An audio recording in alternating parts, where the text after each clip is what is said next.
देखिए, वैसे तो जितने कलाकार साथी हैं वो सब लोगों ने टिकटॉक इस्तेमाल करना शुरू कर दिया था। कलाकार ही नहीं, आम लोगों ने भी टिकटॉक पे आके अपना सब लोग एंटरटेन करना या अपनी कला का प्रदर्शन करना सब कुछ कर रहे थे।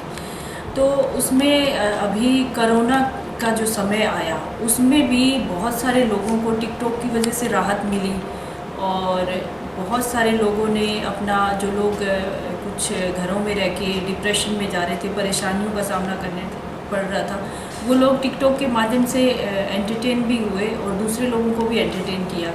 तो ये टिकटॉक कहीं ना कहीं थोड़ा मतलब अच्छा भी साबित हुआ और कलाकारों के लिए अच्छा था। लेकिन भारत में ही किसी ऐप का ही डेवलपमेंट होना चाहिए।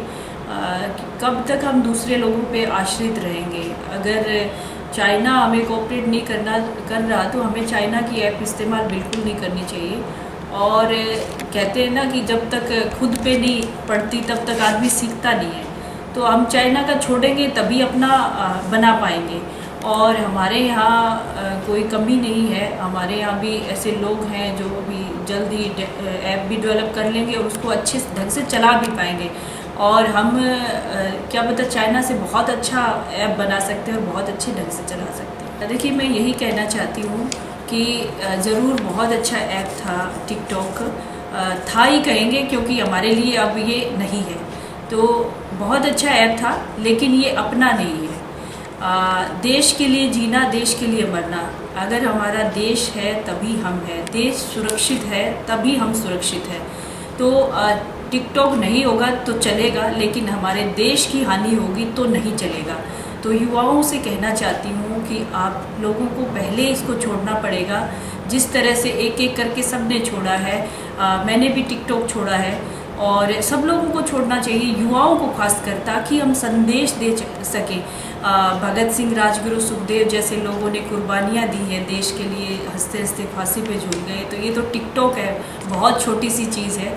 तो इस तरह की ऐप तो आती जाती रहती हैं, लेकिन हमारे देश में कुछ होगा, देश की अच्छी ऐप आएगी तो उसको ज़रूर इस्तेमाल करिए। हमारे देश में बना हुआ स्वदेशी चीज़ों का इस्तेमाल करें। बिल्कुल कि हम लोग जल्दी नहीं छोड़ पाएंगे चीज़ों को, क्योंकि जो घरों में चीज़ें इस्तेमाल हो रही है उसको धीरे धीरे छोड़ा जाएगा, एकदम से नहीं छोड़ सकते। लेकिन हम इतना कर सकते हैं कि जो बाहर से चीज़ें आ रही हैं देश में, उस पर पाबंदी लगे और उसको बंद किया जाए। और सरकार जब तक बंद नहीं करेगी तब तक लोग इस्तेमाल करते रहेंगे, सोचते हैं चलता रहेगा, आ जाएगी, कोई बात नहीं, क्या होता है छोटी चीज़ से। एक एक करके सब लोग ऐसे करते हैं तो बहुत बड़ी चीज़ हो जाती है और दूसरी जगह से बहुत सारी चीज़ें आती हैं। इसलिए सरकार ने बहुत अच्छा कदम उठाया है, बहुत अच्छा निर्णय है।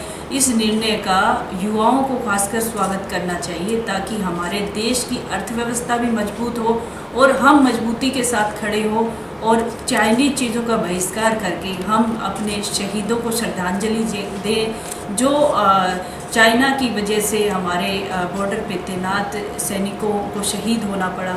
और हमारे लिए हमारा देश सर्वोपरि होना चाहिए और उसी के लिए जीना और मरना चाहिए।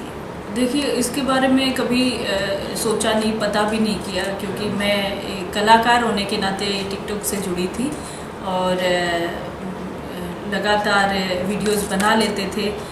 कभी सोचा ही नहीं कि इससे कुछ अर्निंग भी आए, या कभी हमने देखा ही नहीं इस बारे में। पर कुछ लोग कहते हैं कि इससे अर्निंग भी होती है और लोगों को होती भी है शायद।